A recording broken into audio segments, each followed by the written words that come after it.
Good day everyone and welcome back to the channel.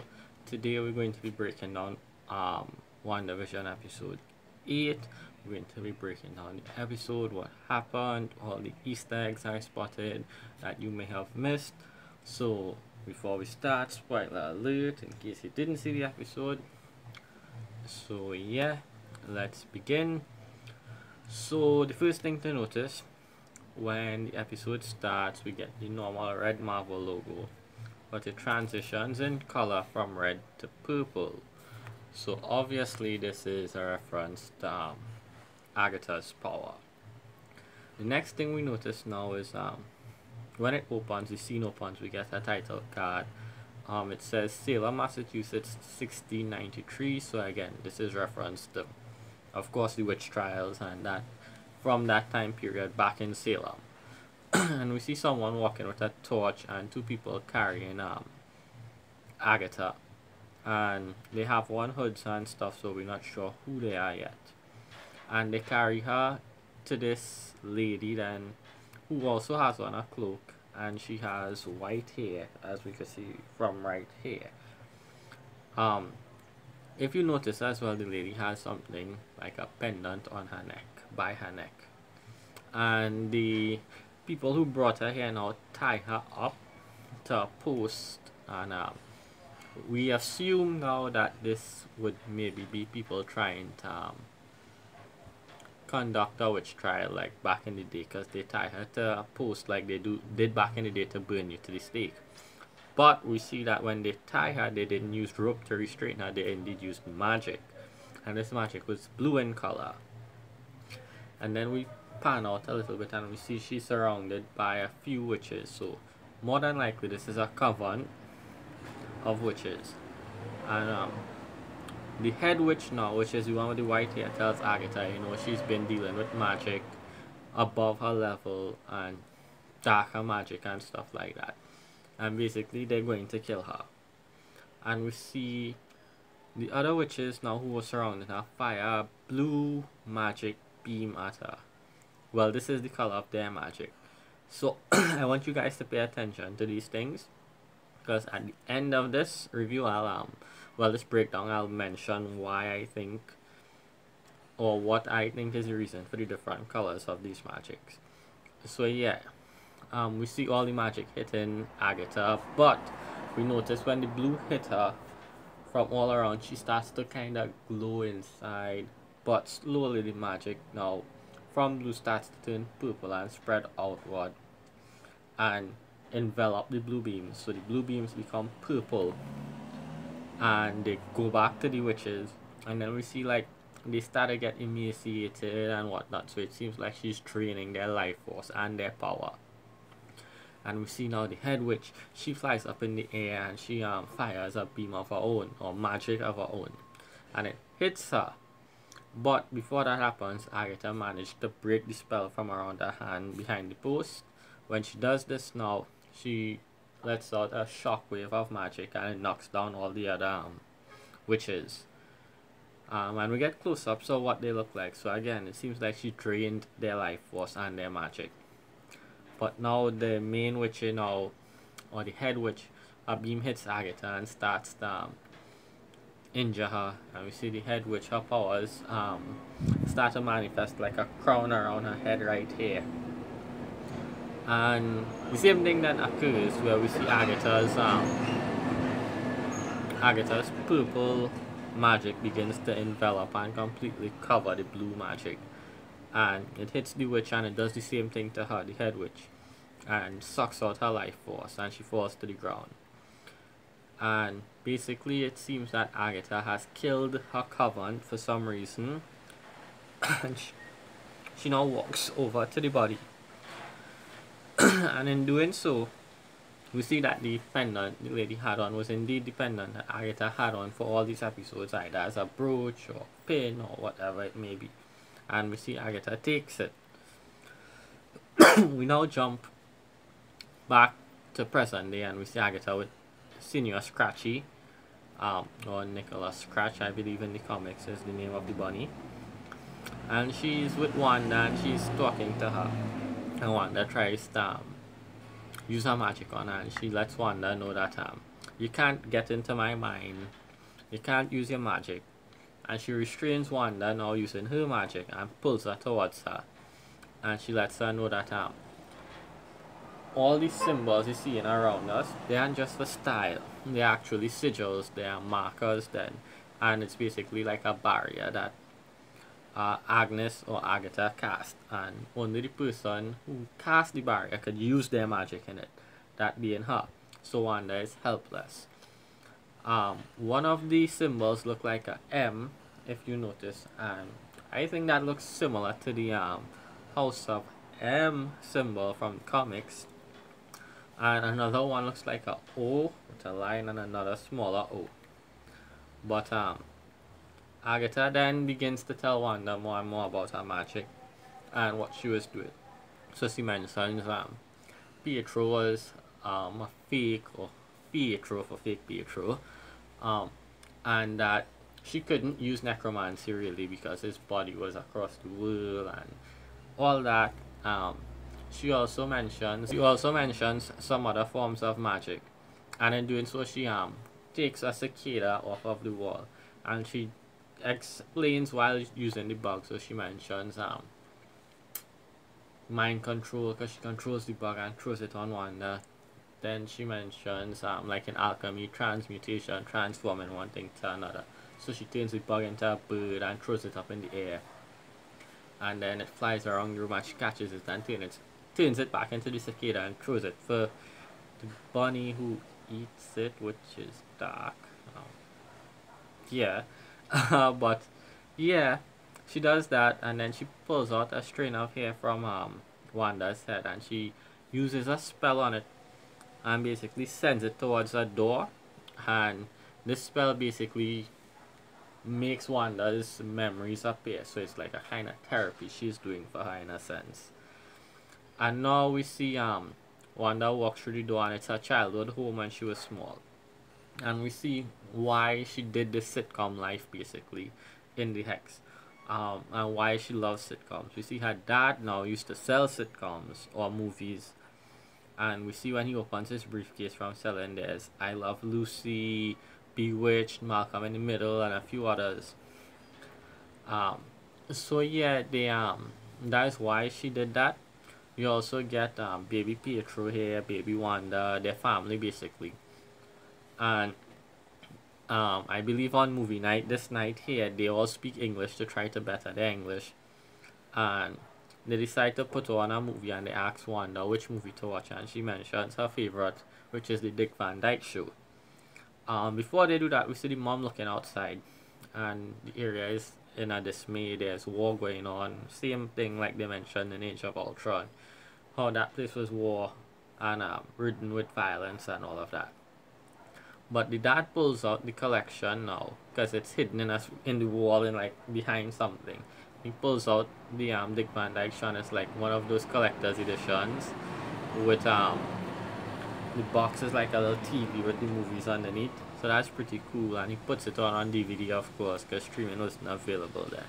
And they're watching the show, and then there's this big explosion behind them, and we see it was the Stark missile. The bomb dropped, and it destroyed the living room, killed her parents, and she and Pietro survived under the bed, just like they said in Age of Ultron.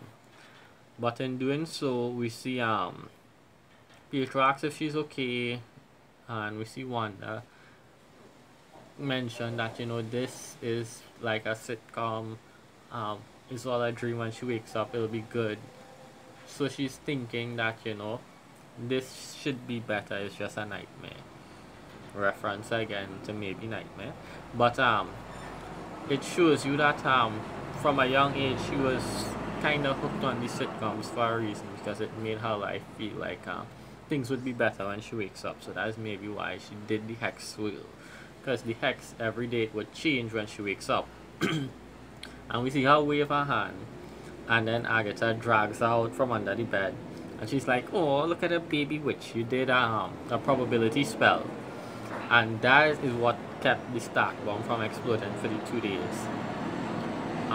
So yeah, we get why it didn't explode. Then we see another door opens, and it's a Hydra door, a steel door, and it's a Hydra experimenting room. And we see two scientists there, and we see Wanda walking into a room, and it's Loki's staff, the scepter, and the blue stone, which is the Mind Stone, because it was blue indicate on the staff before they cracked it. And Wanda walks in the room, and we see Von Strucker is one of the scientists, and they're watching what's going on. The stone comes out the staff, and it flies towards Wanda, and we get some really nice shots here of that.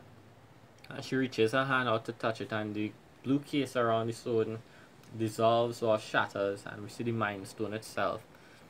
And Wanda's looking at it, and there's this bright yellow light that envelops the whole room. And Wanda is looking up, and we see like an angelic figure in the air, and it's Wanda's comic book costume, of course, floating down to her kinda. And we see the reflections in her eyes, so that's a really beautiful shot. And she falls to the ground. And again, we see now her in her room, or her cell then, because Agatha mentions that Wanda joined a terrorist group just to bring about peace, basically. But yeah, she's in the cell, and again, she's watching more sitcoms. So we get her obsession for these sitcoms now. And again, the scientists are watching her in the room and what she's doing, and they're re-watching the footage of what happened. And all they see is her walk in the room 1 minute and then collapse on the ground. So we then get now Agatha and Wanda still talking, and Agatha tells her now she needs more because she's still trying to figure out what happened. So we cut to the next door, and they go through, and this time the door is from Civil War, I'm guessing, right after Age of Ultron. Wanda's in her room watching yet another sitcom, and Vision, remember in that movie Vision had no barriers. He would just walk through walls. He didn't know about knocking and stuff. So Wanda senses him and calls him in. He comes through the wall, and she pats the bed for him to sit next to her, so he does. And they're talking, and he asks, why does she watch this show? Is it funny because the roof fell on the guy? Because it did. And if he would die. And she's like, no, it's not that kind of show. Even if the roof falls on him, he wouldn't die. So again, more reference to maybe why she wanted this type of life in the Hex, because, you know, if bad things like this happen, it doesn't mean you die. And then they start talking more and more, and Vision asks her if she wants to talk about, you know, why she's sad and all that, and if it would make her better. And she says the only thing that would make her better is seeing her brother, but of course he's dead, he has holes in him, and he's on the next continent because he died on Sokovia. So there's that. Now we finally, after so long, because we've been teased with this footage of Wanda again breaking into S.W.O.R.D., we see what actually happened from her perspective. We see she went to S.W.O.R.D., she was very respectful and kind. She asked to see Vision's body, to give him a burial, and here what allowed her. So she went in, she blasted open with her magic, but hey, she was given permission. And they meet and they talk, and in doing so he shows her Vision, and we see Vision sprawled out on tables, being cut apart, I guess. And she mentioned she wants to just give him a funeral, and he says, well, you know, only one person could bring Vision back together or bring him back to life, and that is you. So he's trying to kind of push her or nudge her to do that, but she's like, she just wants to give him a funeral. But he says, you know, I can't just give you 3 billion worth in vibranium to bury. So again, he doesn't. She breaks the window and she goes down. We see a file trying to file Vision's head also for some reason.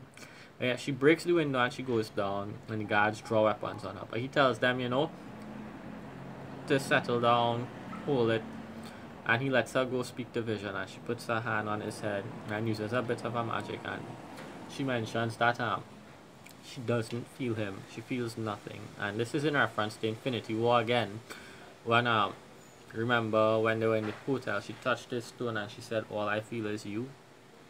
So this is a callback to that. And then we pan out and see, you know, Vision is in 5-6 parts, because we see his 2 legs, his 2 arms, his torso, his head, and then the next part of his foot. So she goes to her car to leave. When she does, we see an envelope on her car, in her car on a seat, and we don't know what this is yet, but she drives away. Something else to note, more references to Scarlet Witch color that she wears is the color of her car is the same color, a reddish maroonish deep color. So she's driving through Westview now because that's where she was going either way. And we see she didn't steal Vision's body like Hayward said and run away with it. We get a few glimpses of some people from the Hex, like Dottie's husband, Herb, the mailman is a food delivery guy, and the lady from the episode 1, I believe, who was there with the boss, who was Vision's boss. But no Dottie still, just to notice. Then we see Wanda arrives to this area. She pulls in on her car and she comes out. One thing to notice about this scene, to me, the label, well, slash logo branding on the car seems to look like a double helix kind of structure, something like DNA. So maybe more hints of mutants, I don't know. But we see what it is that she went to. It's like a plot of land Vision bought, and the letter that was on her seat was actually a deed, and it has to grow old in Vision. She walks into the foundation, the plot of land, and in the middle of the house where the house should be, and she falls to the ground because she finally can't take it. She breaks down. When she does break down, now we see energy erupt from her, and when it does happen, we see the house starts to form around her with her powers. So we see the house building around her while she's going all breakdowny, cry, sad, mental breakdown. And after she does this, another huge, when the house is complete, another huge burst of energy erupts from her. And this one covers the city. So we see like a wave sweeping over the town, covering things, washing it of the color as it goes over. So we see like the colored buildings getting turned black and white. The car getting transformed to older cars and all of that. After that's done, we go back inside now to the home, and we see Wanda is kinda bent back, emitting the energy from her, and then we see a yellow light now come from her, and it's the Soul Stone's color, and we see Vision being reformed with the Soul Stone and all. So we get some nice cool images of that, like the one with him on the TV screen kind of reflecting, being formed. And then everything is complete, and Wanda is there, and she's shocked, and she says the whole perfect sitcom was around her, but she's the only one in color. And this is from the trailer where Vision said, Wanda, welcome home. So we get that scene now, and we see Wanda walks in all black and white now, so basically completing her life that she wants, like the sitcom. And we see now the real Wanda behind watching the memory, and the color fades again, and we see everything in the real world now. And Wanda's looking at it, and it's like a stage set where we see the cameras and the audience where it sits down there in the background watching, and Agatha is there clapping, you know, good job, good job. And then she snaps and disappears. We hear the kids screaming now because we didn't see the kids all episode. So Wanda runs outside to see the kids. When she does run outside now, we see Agatha is kind of choking the kids with some magic, man. And the kids are crying for their mom. And we get Agatha in her costume from the comics, basically. The same costume. She does not have the white hair though, that's the only thing. But the pin is more prominently shown. The outer, the outfit itself is shown.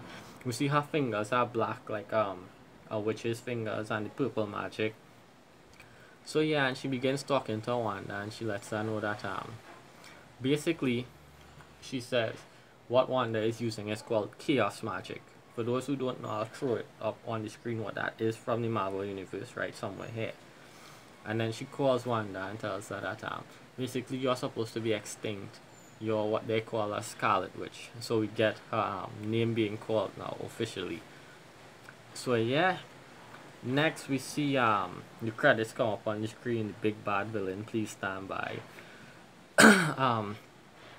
But there's an after credit scene. We see the sword base now outside of the Hex, staring at it, and we see here what someone comes and calls him, and he goes into this room, and there's computers and stuff, and we see the drone that tried to kill Wanda there in a containment thing. still red with energy, and they're kind of siphoning off the energy, and we see that they're transferring it into this pod. And in the pod, there's a white vision, and it looks like the pod from Age of Ultron, where he was created in to begin with. And we see white vision come online because we see the energy radiating off his body, and he comes online, he opens his eyes. So if you notice a few things here now, where the Mind Stone was, we see there's like a mini triangle. In the comic, that's a soul stone. That's a solar stone. Where the soul stone is what I meant to say. In the comics, that is the solar stone, not the sun, not the soul stone. So it uses sun like Superman, basically. Also, this is a reference to a few things. In comics, when Vision died, he came back to life as well, just like this white. And he was more robotic. He lost his personality and his human emotions and all of that.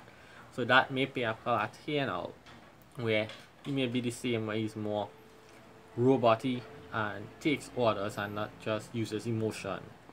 Also, in that story, there was Agatha as well, so I'll throw up some panels from the comics with it. Another thing also, this is a reference to, again, the project that they were talking about that was classified was cataract, that blurred vision. And I believe a cataract, when it's in your eye, it looks white. So again, Vision is white. More reference to what it was. So yeah, we see Vision come online, and the episode ends with that. There's a few things to mention again. When Wanda loses, finally breaks down and emits her power in Westfield. That reminds me a lot of House of M. A few scenes from House of M, so I'll throw those up as well to show why I think it reminds me of that, when she finally lost it and broke down. There's also a scene in the comic where Vision meets Scarlet Witch, but it's the spectral Vision, the white one, so I'll throw that up as well. And finally, there's part of the comic, I believe, where we see Agatha, Scarlet Witch being one, and Vision as well, the white Vision. If I get that panel, I'll add it as well. But all in all, this was a good episode. Also, the last thing I was going to mention, each of the different witches so far that we see emitted different color magic. And I believe that's in reference to the Infinity Stones. Agatha is purple, the Power Stone. Wanda is the Ether, the Red Stone. The yellow energy from her to make Vision was the Soul Stone. Doctor Strange uses orange. And the other witches in this episode used blue, the Tesseract. So maybe a small reference to the Infinity Gems and or Infinity Stones, whichever you prefer to call. But yeah guys, if you enjoyed this little breakdown, please leave a like, consider hitting the sub button. I hope you all enjoyed. We plan on breaking down Falcon and Winter Soldier as well later on. So join, I'm 108 subscribers, help me to at least reach 200. And yeah, if I missed any of the Easter eggs as well, feel free to leave them in the comments. Until next time.